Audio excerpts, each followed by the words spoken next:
Sure. My name is John Barton.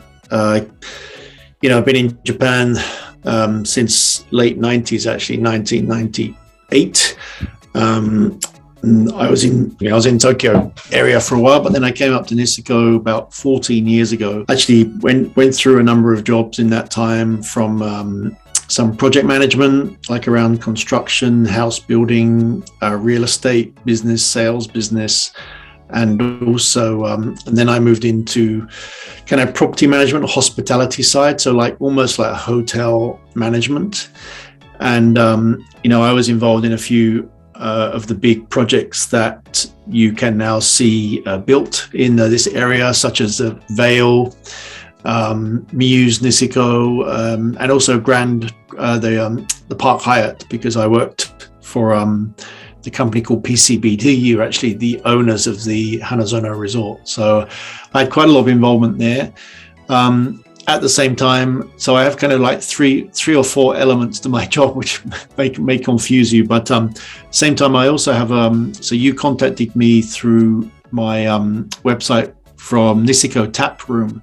So also about 5 years ago, I started a small restaurant and craft beer place in the middle of Hirafu called Niseko Taproom. So I am the co-owner, co-founder of that, and I run that with my business partner Paul, who is located in Sapporo, who runs Paul's Cafe, the Belgian beer bar. So that's another part of my job. And then, a year and 3 months ago, I actually stopped working in the management hospitality field, and I switched to working actually in an IT role.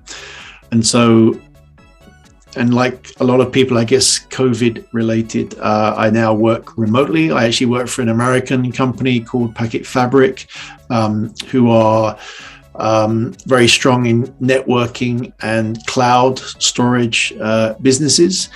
And so right now I work remotely in Niseko for an American company, and my kind of head office, my kind of employer company is a company in Tokyo, actually. So I spend some time helping that company in Tokyo as well.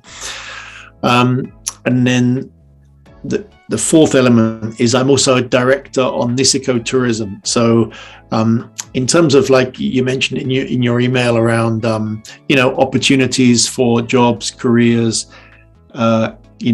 growth, from that perspective, I work inside Niseko Tourism, and we are aiming to promote tourism in the area, bring more people, improve guest experience, and of course for that you need more and more excellent, abundant staff with the right skill set. So it's probably from that role and my previous experience in Niseko that I can be most useful for you here, I guess. I hope that makes some sense. I'm kind of, in some senses, working here. In some senses, I'm remote working, but I'm still here. Been here a long time, and I do know the area quite well, and want to continue to support this area. I used to live in Chiba. Ichikawa in Chiba, and I used to work in some schools there, but most of my time I was working in a few universities there, doing some teaching there and writing and doing some textbooks and examining this type of thing. So when I came to Niseko, actually I was changing my career quite significantly, actually, from kind of like a academic life to a more commercial life, I guess. Yeah. In Chiba, did you teach English or another subject? It was mainly, the core was English. Sometimes, it was examination courses. Sometimes it was like specific skills like writing, or sometimes there was some business component or TOEIC or, presentation skills or whatever. Occasionally I taught sort of intensive courses to companies and company employees and company owners. So I kind of did pretty much everything from 3-year-olds to 70-year-olds at the beginning, and then I sort of really focused on university students from about for about the last five or so years, I was in the Chiba area.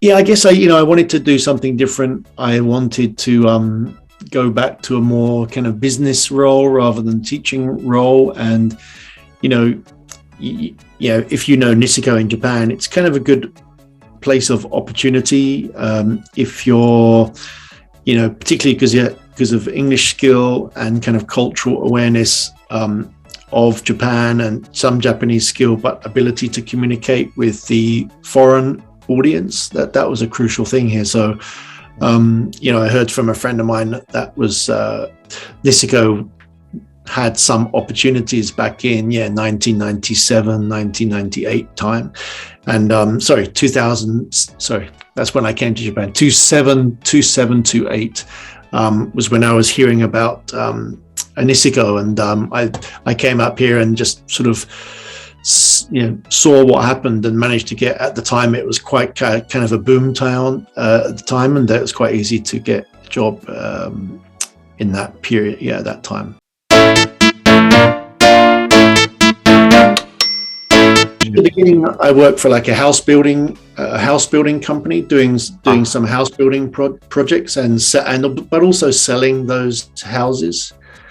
And then I moved more to the real estate side after that.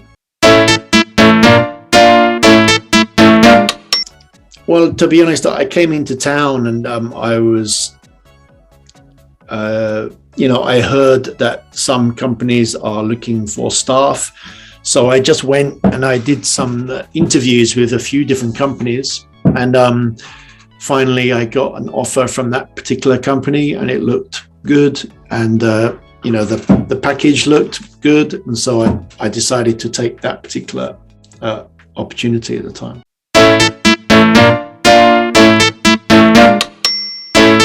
Yeah, so I thought, how can I move from teaching and it's kind of hard in Tokyo. So decided, okay, it's worth a try in Niseko. And then I came to Niseko and I did some interviews, and I got a few offers, and I decided to take the one doing house building. For me, it was the, I wanted to stay in Japan, and I wanted to do, have a job or a role more in the business side of things. And so frankly, in Tokyo, I was trying, but it was very hard to get a job there because I was, really needed to be bilingual Japanese in particularly in Tokyo area, working for some big companies. I remember having like a group.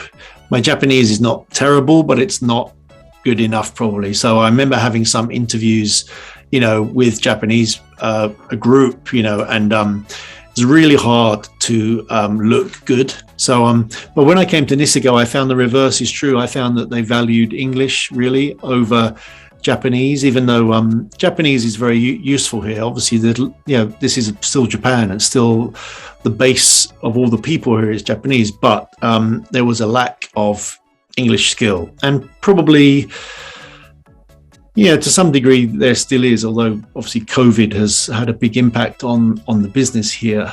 But the reason, so that was the main reason that I wanted to work in business. I wasn't being successful finding a place in Tokyo. I wanted to stay in Japan. And, I already had a friend in Niseko and who was telling me about the opportunities here and about the investment that was going on and the excellent market here. And so, I literally kind of showed up and just tried it, and I didn't know, frankly, I didn't think that I would be here 14 years later, to be honest. It was really a sort of perhaps a stepping stone. Perhaps I was thinking I'll do a couple of years here, then go back to Tokyo or something like that. But it ended up that I've been here this time, and Niseko has been very good to me actually, and been very good to a lot of people. Have done quite well here, and been relatively successful here.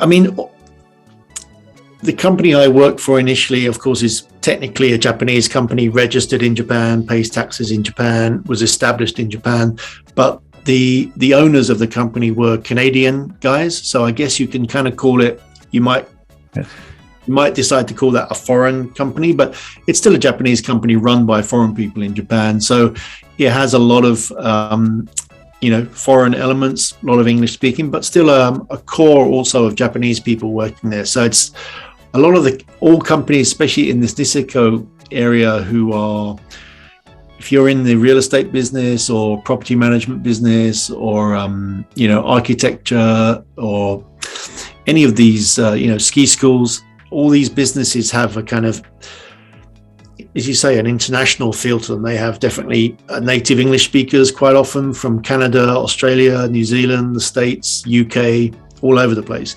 And also like a whole team of Japanese too. And then some of the Japanese are very bilingual and are very good in both languages. Then other Japanese tend to just speak Japanese. You get kind of a mixture here. But yeah, the company, I guess, I guess it would be viewed as a foreign company because it was run, the two owners are Canadian, but it's all, created inside Japan, Japanese bank account, Japanese stamps, all that stuff. So it wasn't like a foreign company that, opened up an office here. It was an established company in Japan. Yeah, I mean, it was, lots of different factors related to that. But yeah, again, lots of opportunities come through connections and friends. And so a friend of mine had begun working in this particular company and introduced me to an opportunity. And, at the time I was looking to do something different. And the timing was good. And again, everything kind of came together and worked well. So last January 2021, I switched companies. There's always two sides to it. Some things pushing you away from your previous job, other things pulling you towards your new job. I probably felt in my previous job, I had done it for 7 years. So I felt probably that was enough time. And I probably felt like I got as high as I was going to go. And I couldn't see sort of a future path, frankly. But I had a great time and I learned lots of things in that job. So I didn't regret really anything in that job. But then the new opportunity was really about, being able to enter a new industry, learn about technology, also use Japanese, and work remotely. Working remotely was a big deal because it means I could keep my house here and living in Niseko, but I can work in a global field. So, Niseko is an amazing and great place, but it's still, it's still relatively small. So I kind of felt the need to sort of connect with the wider world somehow, I guess. And so this job has enabled me to do that. And, I feel it's been a good decision. But yeah, they were there's always two sides to it. So I think it's been good. I've learned plenty of new things and realize what great opportunities there are in IT. But then again, Niseko, I can see the center of Niseko from my window here. So Niseko is still there. In the future, if I decide that maybe actually I'd like to go back and work in something in Niseko again, it's still there, and it's still growing and it still has lots of opportunities. So I think, in terms of, someone like yourself or people in your faculty, and I would say particularly as hopefully at least we come out of this coronavirus period, which of course we all hope we do, I think there are great opportunities here for, bilingual professional people. All of the companies here, need people with certainly the bilingual skill is a huge plus here. And then if you have some ability to, I'm not sure what exactly is in your course of international management, but, basically running businesses here, which means all kinds of things, means getting staff, means doing the marketing, means looking after customers, means, running the budgets, making investments, training your staff. All these things are all needed here, and I think for Niseko to continue to grow and to develop in a good way, we need good people. So, I think it should be, it's not a bad option, at least, maybe even as at the beginning of a career, it's not a bad place for a Japanese bilingual international business student to start, or at least spend some time here seeing what's happening, particularly if you have interest in, real estate, developments, hospitality, architecture. There's lots of different businesses here that you can find in a very small place. And, it's not too hard to access the people that run those businesses and, and potentially become part of those businesses, I would also say. I know Japan has always operated on the sort of job for life idea. For me, coming from, I'm originally from the UK, that culture really, or that the possibility of that disappeared some time ago. Now, I'm not saying it doesn't exist. I'm not saying it isn't good for some people, but overall, my take on it is that the best way to approach this is not think about, the company and how that company can get you through to retirement. I always tended to focus back on myself and think, how can I do things that I enjoy, and how can I be successful and make money and do, achieve the things I want to do? And the answer to myself was just keep developing, keep learning, keep trying new things, and try to think quite entrepreneurially about things, think about how new businesses are created and try to be a bit more creative. I think, there are plenty of stories of people working for these big companies, and one day the big company no longer has a business and everybody has to leave and start again. And some of those people are in trouble because they just thought that company was going to take them all the way through to retirement and they'd be fine, and they weren't. And I think that is happening more and more in the world, and and in Japan. So, I think now in Japan, especially culturally now, it's much more acceptable to move your job a little bit. I don't think it's such a big negative these days, but it does depend, and I think it's for the individual to decide these things. I can understand, getting into a great big company, a huge company where you go in at the, bottom and you gradually work your way up to the top, and then one day you're CEO. I can see there's some attraction for some people in that, but I think you have to think about it carefully. Personally, I was never someone who thought in that way, and I've actually in my career tried and done lots of different jobs and kind of worked out, and I know plenty of people who've done that. At the same time, you can be very successful working for a single employer, but I just think it's dangerous. And I think even if you work for a single employer, you should always be thinking about what if suddenly, your salary stops going up, or you get told to go and work in a place you don't want to work or whatever. It's good to have options. And so, I think you just have to look out there in the job market and see, what's available, and also how you feel about it. What do you really want to do? That I would say is key. And if you, particularly someone like yourself at university, you have time on your side, so you don't have to make the decision about the rest of your life today. You can actually spend time deciding what you want to do with your life, and actually that should be the guiding thing, because it's important to be interested and motivated and fired up about what you do every day, and not just have to go to a job just to make money, to pay your home loan, to do whatever. I think there should be some fun and some excitement and some feeling of achievement in the jobs. And so I think it's a perfect time when you're in your if I look back, I'm plus 50 now, but in my 20s, it's a great time to try new things. And looking back, it didn't end up having a huge impact on where I went in life. I used that time to try new things, and I came to Japan in my late 20s, which was a big part of trying new things. And, finally, when I got into my 30s, I kind of started to get, into a place where I wanted to be. But I have not really known, maybe still I don't, what I should be doing, but I'm still trying to, learn new things and broaden my horizons. Sorry, that was a long answer to your short question, but I think, just to sum that up, you should spend a lot of time thinking about, what you want, where you want to do it, what kind of career you want, how you see yourself, and always be reflecting on that. And then take opportunities and put your absolute maximum effort into whatever you do.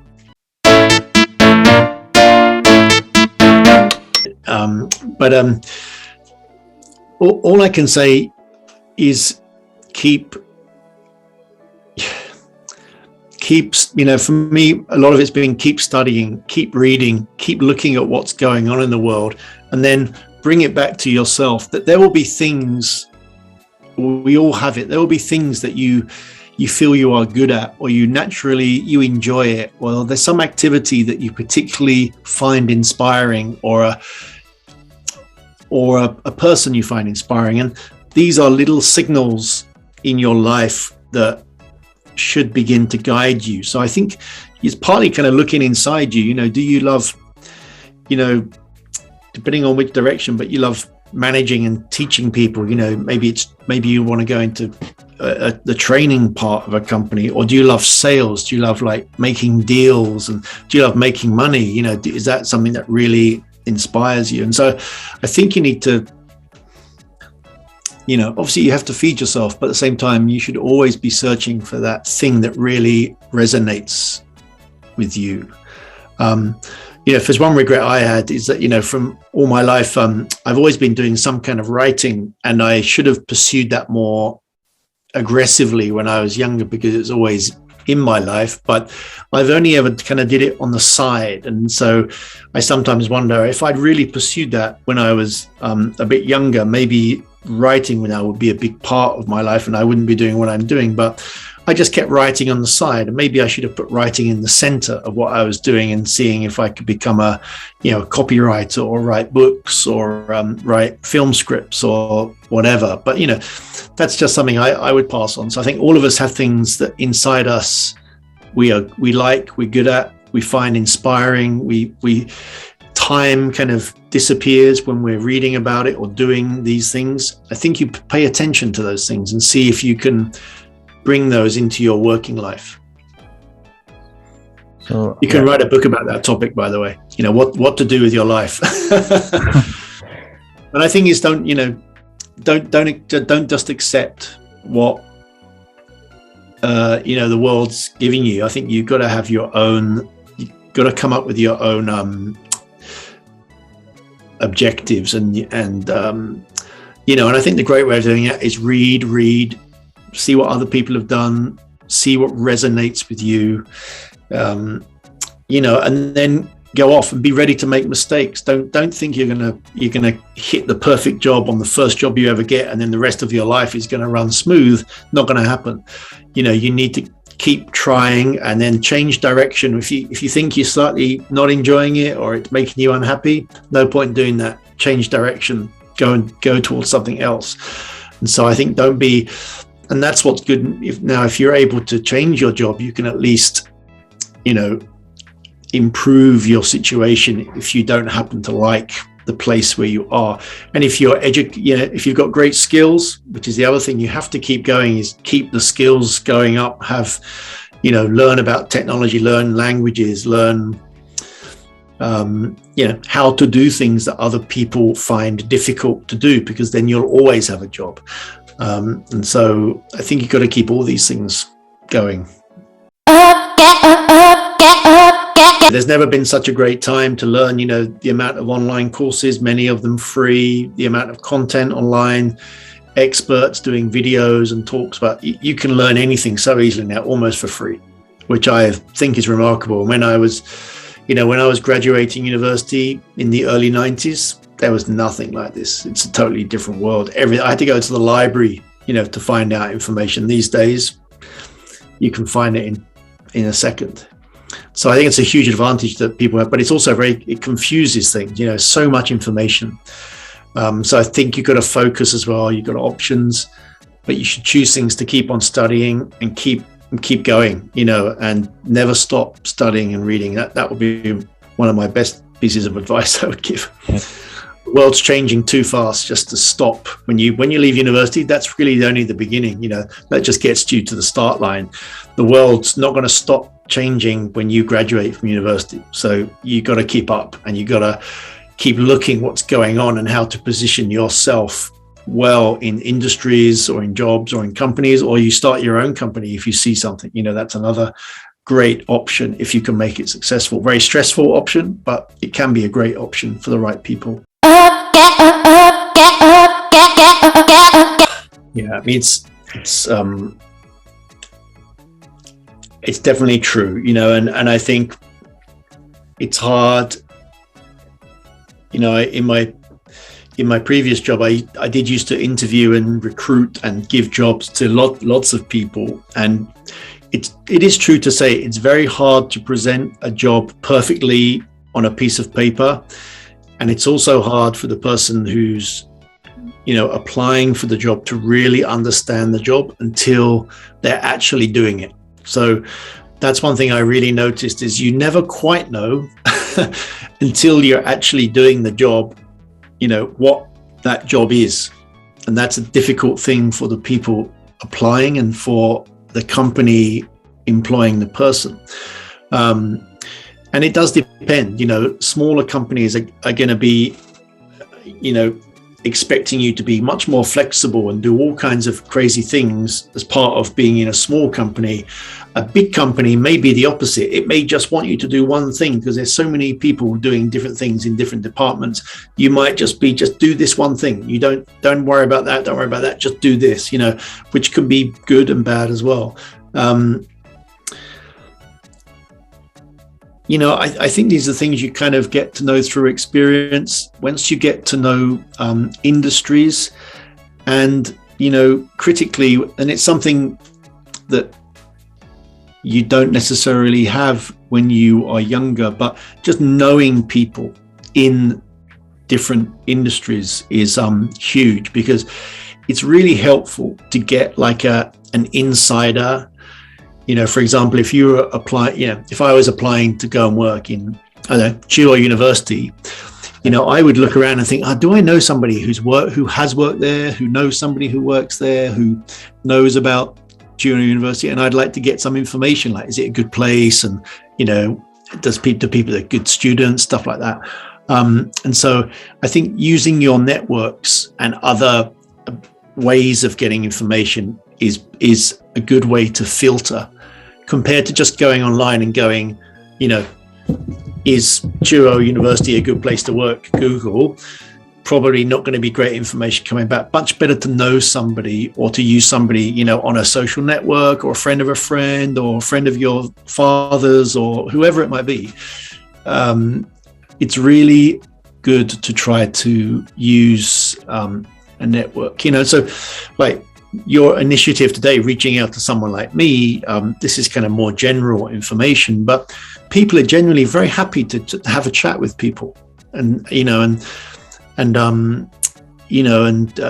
I think if you're polite and you don't take too much of their time and you do the right things, people are happy to to talk and say, look, here's my situation, I'm thinking about doing this, you work at this company, what do you think? And you'll be surprised. People are quite open to doing that. So, yeah, I would say that get good at when you do search and look at stuff. Get good at filtering and trying to read between the lines, as it were, and then try to use your own networks, information sources to try to get another level of information about that place, or that person, or whatever it might be. But it's certainly a challenge. I wouldn't say it's easy. There's so much, job postings, and sometimes you're up against a few hundred people when you're applying for a job, and as you get older, you realize, it's knowing people is so powerful for your career and for your ability to get jobs and hear about opportunities. So that kind of networking element of life, which is a little bit easier when you're at university in some respects, but that should always continue, and getting to know people wherever they are. It's always good to know more people than less people, I think, particularly in a work sense. Yeah, I think that's right. So if you're asking me, what's, I have to go back a long time to think about like going out in a career.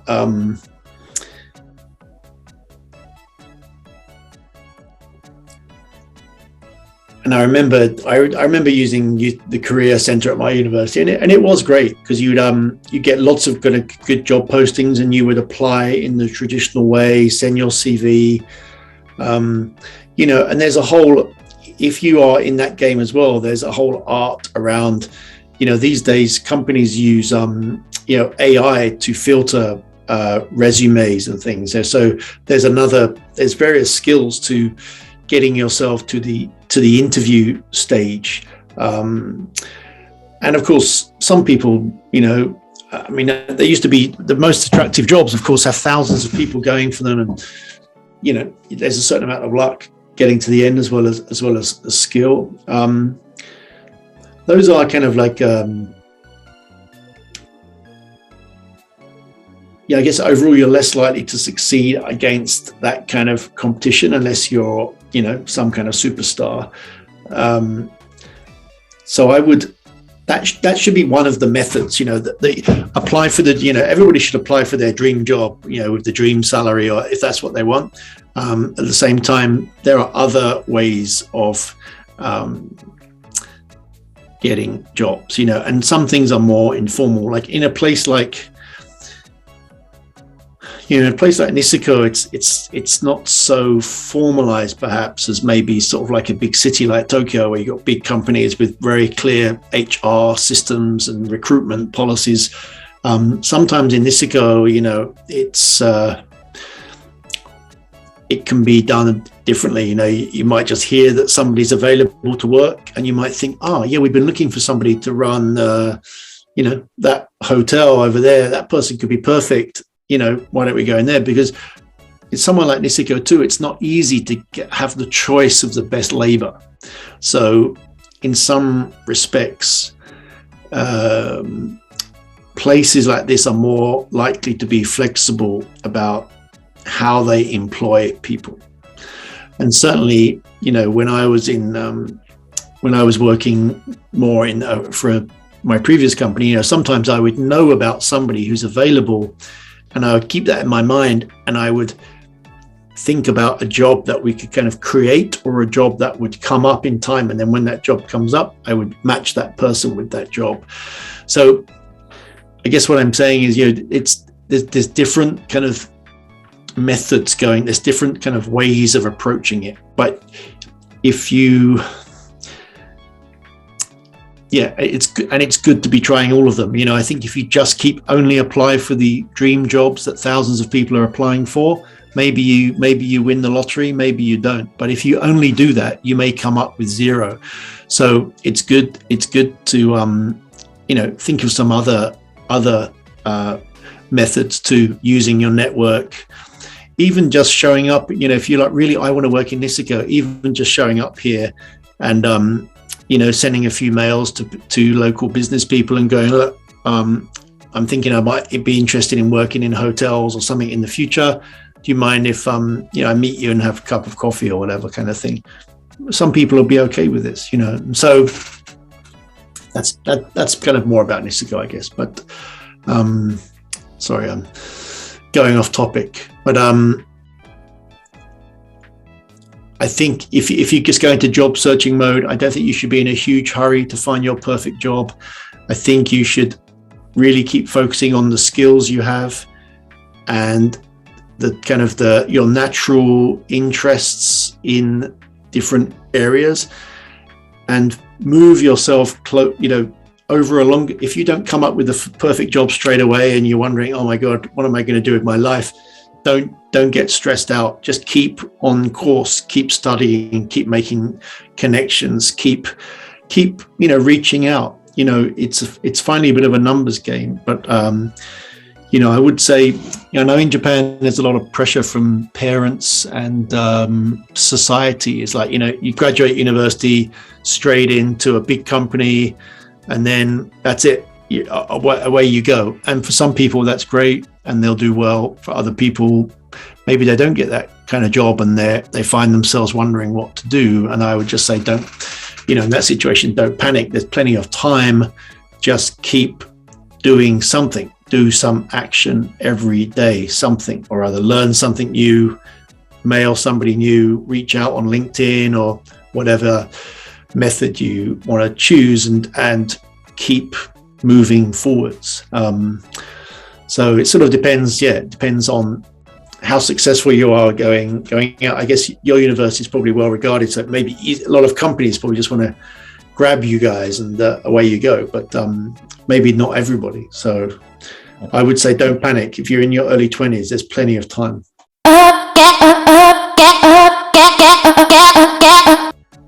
Yeah, a reasonable amount. I mean, I recruited quite a lot of people especially in my 7 years working for a company called Vacation Niseko. So yeah, we used to create new jobs, and we used to recruit and post and interview, and then of course bring the person in and get them working. I mean, it's one of the most important parts of a company's functioning. I think the HR is to get the right people and get them doing a good job and make sure they're happy and not burnt out, etc. So I did do a fair bit, and even with Taproom, which is it's super small, and we just get a few usually part-time people every year. That's also we recruit 5 or 6 people probably over the winter period. So that requires some when you're interviewing people, you get a good feeling about whether they'll work out well or not. One thing, I mean, differentiation, it's a good point, and definitely, with a huge, with certain times of year, a lot of people competing for the same jobs. But one thing I would say, I'm always amazed how many people used to apply for some of the jobs that we advertised, but had done zero research on the company that they're going to work for.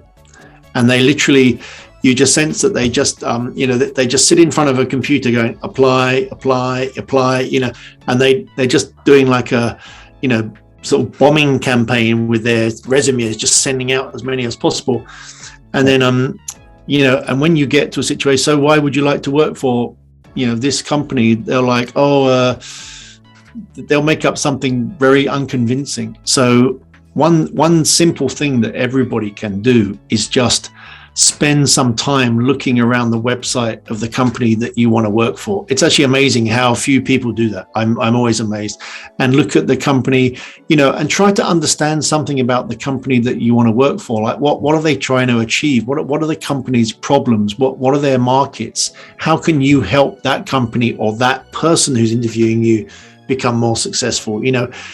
That will stand out if somebody reads that and says, look, clearly I'm going to show you that I've read about your company and I understand what you do, and I think I'm perfect because I've got this skill, and I'm going to help your company be more successful doing this.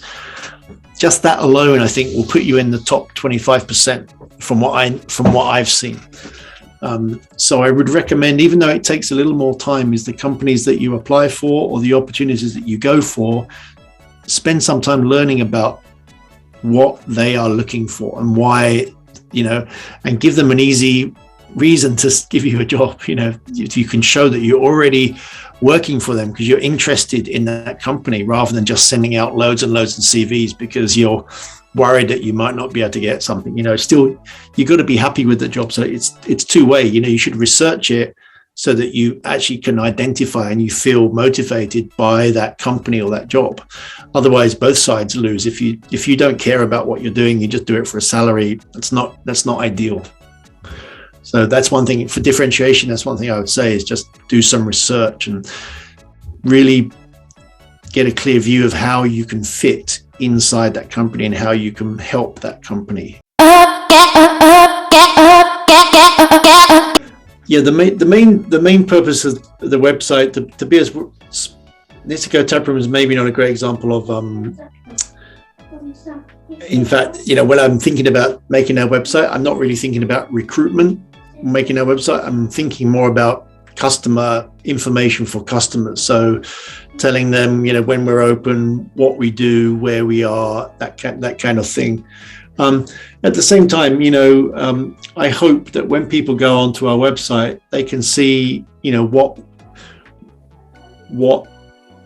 Niseko Taproom means. So it's a place where you can get beer made in Hokkaido. It's a cozy place where you can meet people, where you can talk about your day of skiing, and it's a place where you can eat decent food and have a nice time, have a time with friends and people. So if somebody wanted to work, if somebody saw this and was thinking, oh, how can I understand what's going on in this Taproom, hopefully they can see it. We've got we've got a few good photos there. You can see we've got a video that shows kind of where we are and how we fit into the ski resort.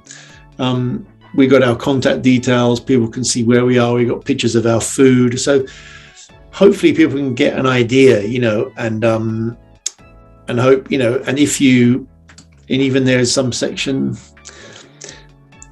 Yeah, there's a little bit of a section about myself and my business partner on there, I remember. Yeah.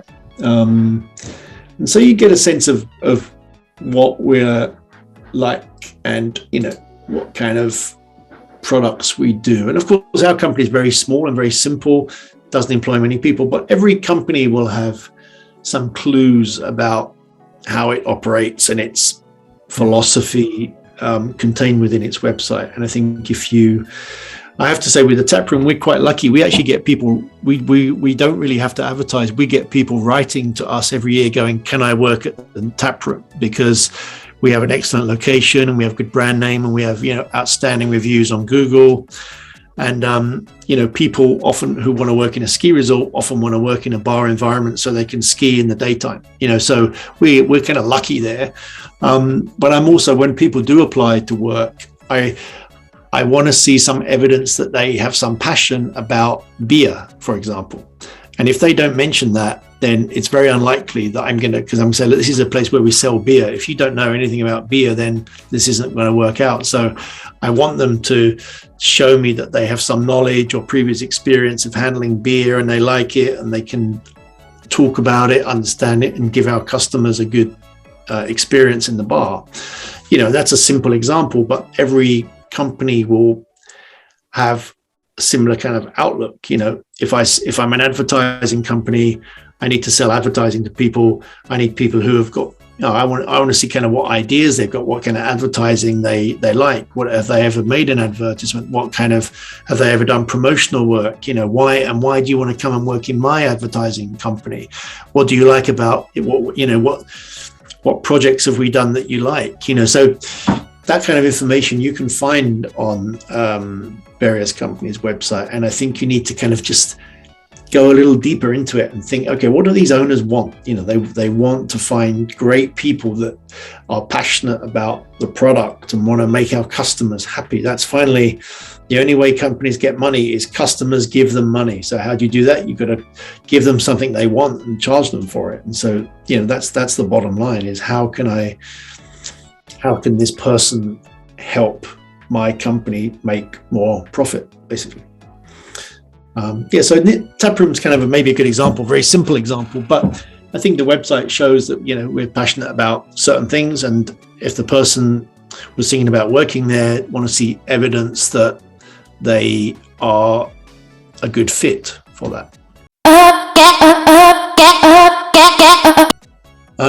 Yeah, that's a good question. I think it's a mixture of the two things. I think one thing I'd always I wanted to have my own business in some way, and was always kind of looking and thinking about how to achieve that. And then, you know, I'd come from the UK. I'd always missed English beer, frankly, and it was really hard to get good supplies of English beer or craft beer out, particularly in this area. So there wasn't any good places to go, and I always thought, as a customer, I would like to see that place. So I felt like there was some demand for sure. I felt like there was a space for like a cozy craft beer bar, specializing in Hokkaido, and of course, because I knew the tourism market, I knew that also people visiting, international tourists in particular, and of course Japanese too, but international tourists like to come in and they like to have unique, special experiences. So in our bar, it's often the case that you can only drink a certain beer in our bar. It's the only place you can get it on draft in the whole of Hokkaido. So it's something quite special, and so people will come to our place to try these things, and so commercially it seemed to make sense. And then you need some luck, and also relationships come into this as well. So I was thinking about this for a while, and then I heard a friend of mine was developing a new building, and he had a small space available. He was wondering what he should do with it. And then we started talking, and then he was, we started talking about the potential of a bar and stuff like that. And then I realized, of course, actually, I have no idea how to run a bar or restaurant. I never had any experience of that. So I had my friend Paul in Sapporo was already running a bar and restaurant there, and he came in to help with that side. So that's why we partnered. So there's a few factors in there. So there was always having the idea, the desire to do it. And there was seeing the opportunity with understanding of this local market and the kind of customers that were coming. And then, there was a couple of key relationships that had to be in place as well that made me think, oh, actually this might work. And so, things finally are not just simple, but I think all those things were in play. And I think I had to be, if I had not been thinking about, these things and wondering about opportunities in my mind, it wouldn't have happened, And so I think that's why you've just got to be out in the world, partly with your eyes open, looking around, going, oh, this might be a good idea. I wonder why nobody's doing that kind of shop, or, trying to kind of see the opportunities. If you're in the kind of mindset that you want to do your own thing, which some people are, you've got to have that kind of mindset, I think. Combination of having an idea, realizing there's a business opportunity, and then being lucky to have a few other things fall into place at the same time, I think a good approach.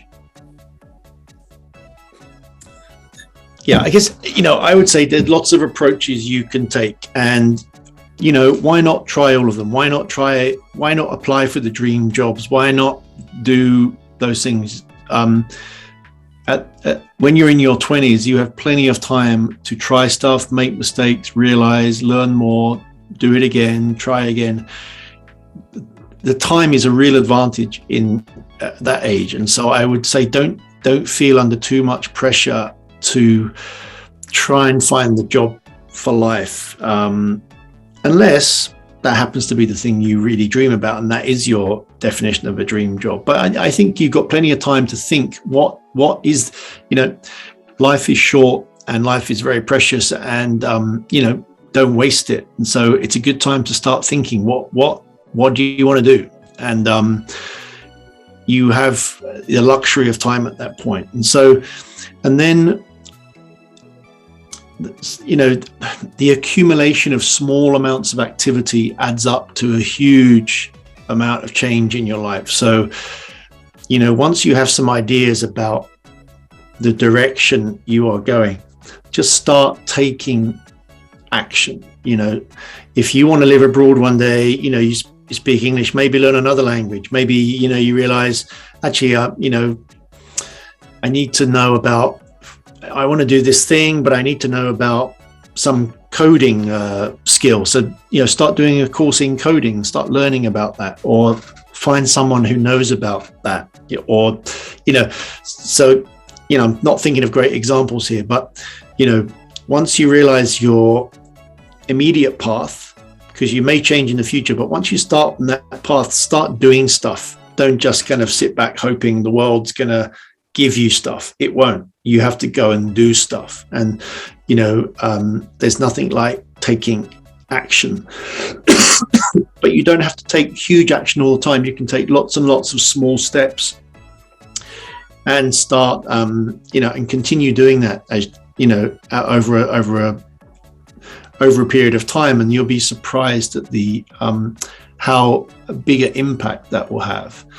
And that's something I still try and do, is little bits of study here, you know, still studying Japanese, still trying to learn kanji, still I'm learning about, you know, mergers and acquisitions, learning about the technology in my new company.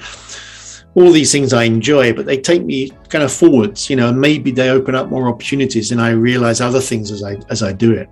So yeah, don't be in too much of a hurry, take your time, learn, make mistakes, be ready to change, and, you know, do think about that. You've got, you know, about 40 years to make your mark on this planet. You know, don't waste it.